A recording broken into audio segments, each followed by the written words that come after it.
kayong mabigat ang pasan, ay kay Jesus maglapitan,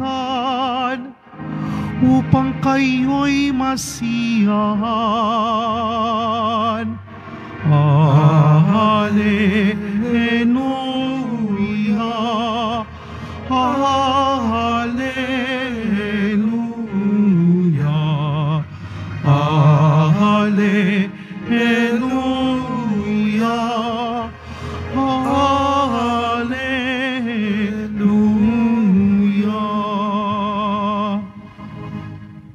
Sumainyo ang Panginoon At sumayo rin.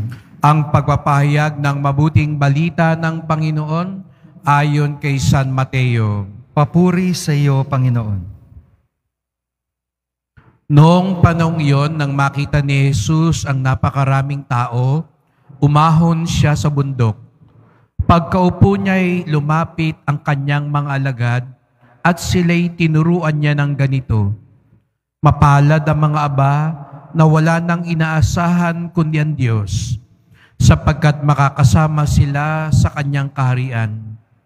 Mapalad ang mga nahapis, sapagkat aaliwin sila ng Diyos. Mapalad ang mga mapagkumbaba, sapagkat tatamuhin nila ang ipinangako ng Diyos. Mapalad ang mga nagmimithing makatupad sa kalooban ng Diyos, sapagkat ipagkakaloob sa kanila ang kanilang minimithi. Mapalad ang mga mahabagin, sapagkat kahabagan sila ng Diyos. Mapalad ang mga may malinis na puso, sapagkat makikita nila ang Diyos. Mapalad ang mga gumagawa ng daan sa pagkakasundo, sapagkat sila'y ituturing ng Diyos na mga anak niya. Mapalad ang mga pinag-uusig dahil sa kanilang pagsunod sa kalooban ng Diyos, sapagkat makakasama sila sa kanyang kaharian.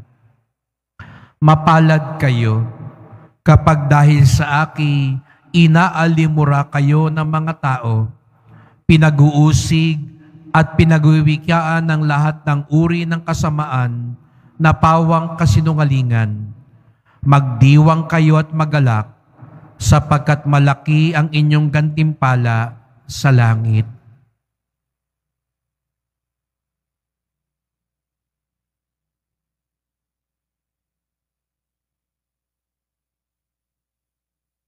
Mga kapatid, ang mabuting balita ng ating kaligtasan. Pinupuri ka namin, Panginoong Hesukristo. Magsiupo muna po ang lahat.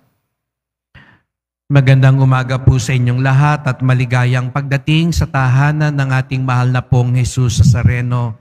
Binabati din natin ang mga kasama natin online, lalo na po mga may sakit, ang mga nag-aalaga sa may sakit, at mga kababayan, mga kadiboto natin mula sa iba't ibang panig ng bansa at daigdig na nais sumama sa pagdiriwang ng banal na misa dito sa atin sa Quiapo, sa Basilica Minor at Pambansang Dambana ni Jesus Nazareno. Ngayon po ay kapistahan ng lahat ng mga banal. At kung meron pong ginagawa hanggang ngayon ang mga banal sa langit, ay iyon ay bigyang papuri ang ating Panginoong Hesus. Kaya't sa panimula ng ating pagninilay, samahan natin ang lahat ng mga anghel at santo at santa sa langit sa pagbibigay ng papuri, parangal at pasasalamat sa ating minamahal na Nuestro Padre Jesus Nazareno.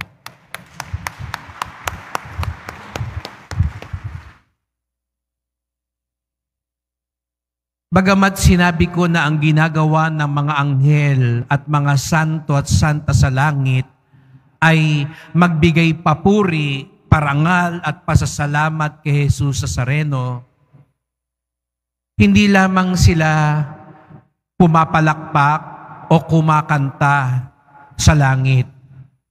Minsan may mga kabataan akong nakakausap at sabi nila, boring naman yata sa langit.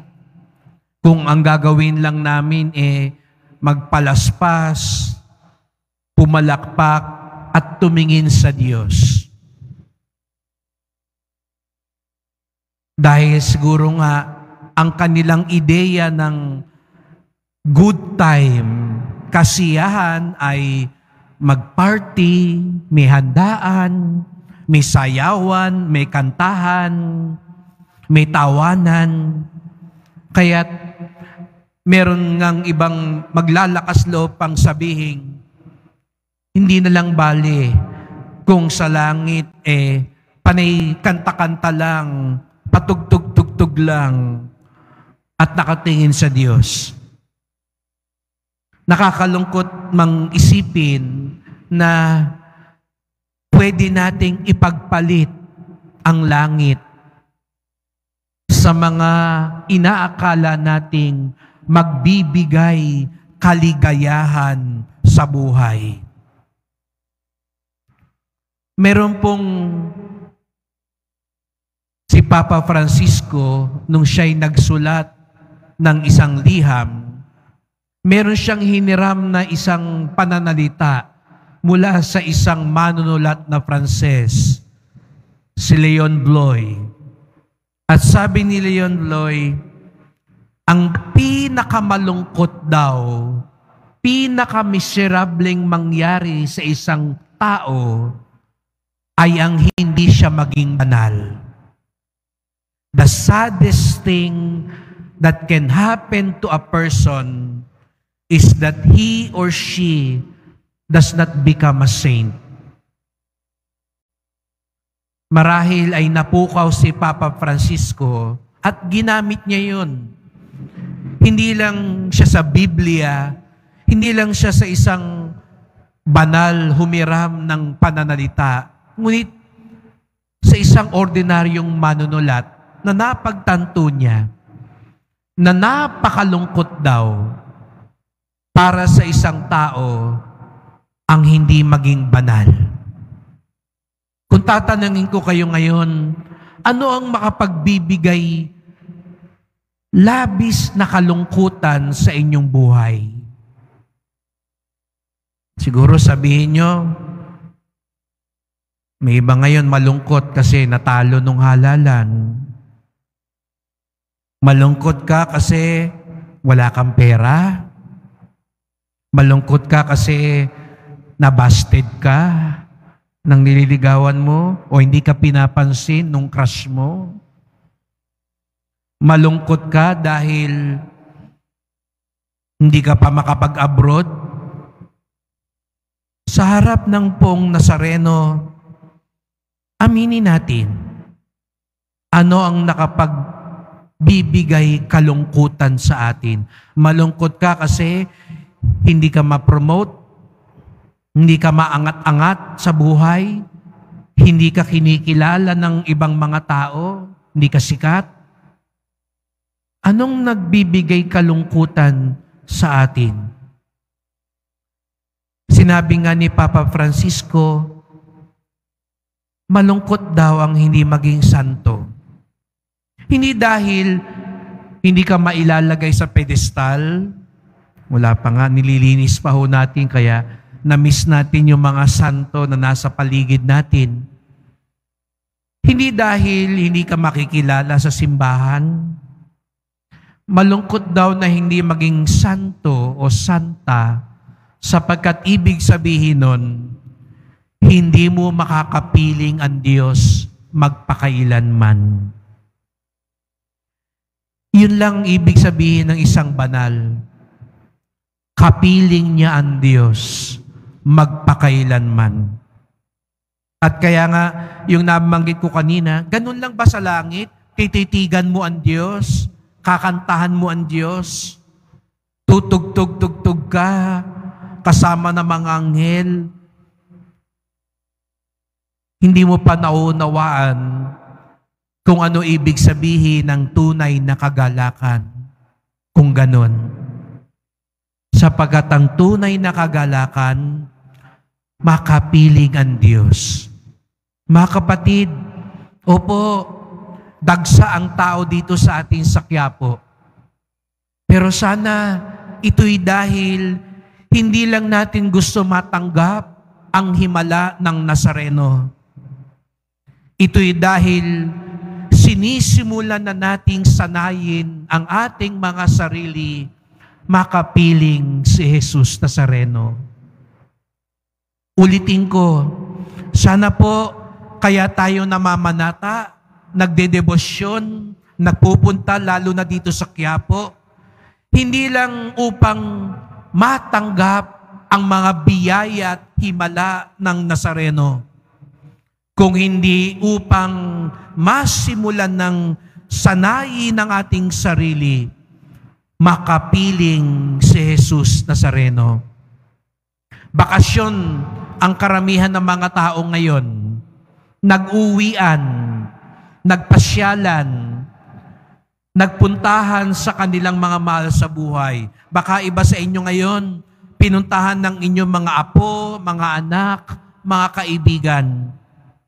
Siguro naman, hindi lang sila nagpunta at halimbawa pupunta sa bahay niyo, sabihin, pagpasok na pagpasok, nasa na yung niluluto niyong adobo, lola? Nasa na yung advance kong pamasko, lola? Nasa na yung ipinangako niyong laruan sa akin, tito?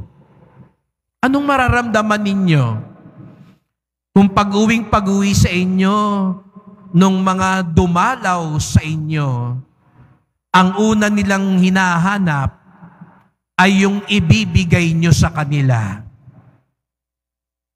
Aminin natin, anong pakiramdam ninyo? Hindi ka pa kinakamusta.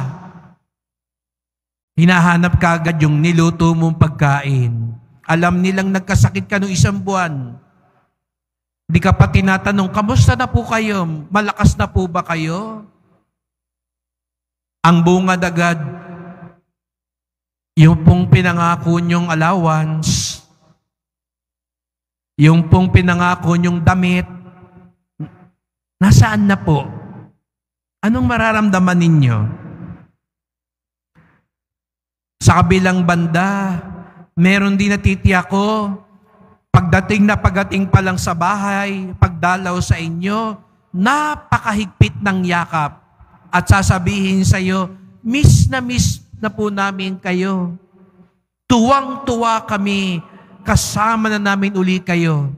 Buti na lang, mahaba ang bakasyon ngayon, matagal tayong makapagsasama at makapagkukwentuhan. Anong pakiramdam nyo sa mga dumalaw na gano'n ang bungad? Di ho ba't nag-uumapaw ang kagalakan sa inyong puso sapagkat ang hinanap nila kayo, hindi lang yung ibinibigay ninyo.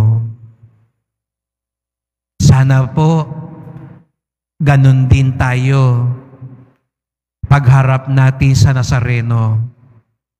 Sana hindi kagad ang bungad natin, pengi po, nasaan na po, kailan nyo po ibibigay? Sana naman po, agad-agad, igawad nyo na. Sana po, pagkita pa lang natin sa Kanya, masabi natin, tuwang-tuwa po ako. Nagkita tayo muli. Tuwang-tuwa po ako sapagkat naririto naman ako sa iyong tahanan. Tuwang-tuwa po ako sapagkat alam ko, anuman nang mangyari, mahal niyo ako at kinaawaan niyo ako. Ang tunay na banal, yun ang kanyang bungad, sapagkat wala siyang ibang hangad kung hindi ang pag-ibig at presensya ng Diyos. Bonus na po, bonus na yung ibang ibibigay niya. Pero ang pinaka-jackpot, ika nga, ang pinaka-premyo ay ang makapiling siya. iyon ng langit. Yun ang tinatamasa ng mga banal. Hindi sila nagpapakabait para makapasok lang sa langit. Hindi nagpapakabanal ang tao para sa kabilang buhay maginhawa din ang buhay. Ayoko nga sa impyerno, mainit doon. Masakit doon. Hindi po yun ang motibasyon natin. Kaya nga't ang tunay na mapalad, ang tunay na pinagpala, hinahayaan ang buhay ni Kristo ang maghari sa kanila. Ang buhay ni Jesus ang manahan sa kanila. Sabi nga ni San Pablo, hindi na ako ang nabubuhay kung hindi si Kristo ang nabubuhay sa akin. Yun po ang tunay na banal at mapalad. Si Kristo ang nabubuhay sa kanila. Kaya kaya mong magpatawad, kaya mo magsabi ng totoo, kaya mo maglingkod kahit pagod ka na, kaya mong tumulong kahit wala kang gana, sapagkat ang nabubuhay sa iyo, hindi na sarili mo, hindi na yung damdamin mo, hindi na yung kagustuhan mo. Ang nabubuhay sa iyo ay si Kristo. Opo, napakalungkot ang hindi maging banal. Aanin mo ang maging pinakamakapangyarihang tao sa buong mundo, pinakamayamang tao sa buong mundo, pinakasikat na tao sa buong mundo. Kung sa bandang huli, hindi mo makakapiling ang Diyos magpakailanman. Huwag po kayong mag-alala. Hindi nyo kailangang maging katulad ni Padre Pio na naghihimala at kung saan-saan nakikita sabay-sabay. Hindi nyo po kailangang maging katulad ni Mother Teresa na magkaroon ng maraming mga ampunan, maraming kawang gawa. Hindi nyo po kailangan maging katulad ni Santa Teresa ng Avila na halos lumulutang na pag nagdadasal. Hindi nyo po kailangan maging katulad ni San Lorenzo Ruiz na patayin sa pananampalataya. Hindi nyo kailangan matulad kay Santa Maria Goretti o San Domingo Sabio na napaka-inosente, napakalinis, napakadalisay. Pwede tayong maging banal sa kanya-kanya nating pamamaraan. Hindi man tayo maging kasing bait nila, kasing madasalin nila, kasing sipag nila. Pero kung hahayaan nating mabuhay si Jesus sa atin, maging mabuti ka lang nanay at tatay, maging mabuti kang guro, driver, tindera, maging responsable kang teacher, kapatid, pinsan at kaibigan. Ito'y mga hakbang sa kabanalan. Uulitin ko, hayaan natin si Jesus ang mabuhay sa atin, ang maghari sa atin, ang maggabay sa atin, at tiyak yun, nasa landas tayo ng kabanalan. Ang pinakamalungkot na maaaring mangyari sa isang tao ay hindi siya maging banal. Nawa, makamtan natin ang tunay na tagumpay, ang tunay na kagalakan, ang tunay na buhay, makapiling si Jesus Nazareno buong buhay habang buhay, katulad ng mga banal sa langit.